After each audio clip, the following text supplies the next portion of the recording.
Cuando el rey Nimrod al campo salía, miraba en el cielo y en la estrellería, vi una luz santa en la judería que había de nacer. Abraham Avinu, Padre querido, Padre bendito, luz de Israel. Abraham Avinu, Padre querido, Padre bendito, luz de Israel.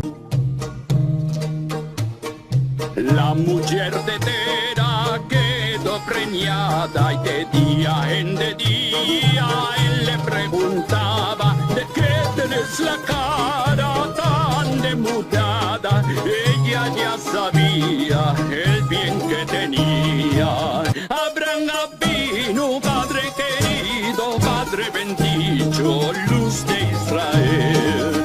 Abraham Avinu, Padre querido, Padre bendito, luz de Israel.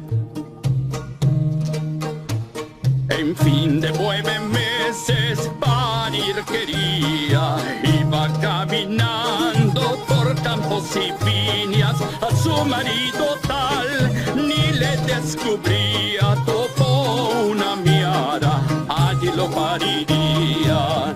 Abraham Avinu, Padre querido, Padre bendito, luz de Israel.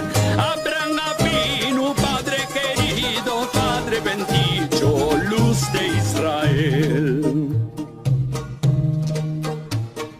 Cuando el rey Nimrod al campo salía, miraba en el cielo y en la estrellería, vi una luz santa en la judería que había de nacer. Abraham Avinu, Padre querido, Padre bendito, luz de Israel.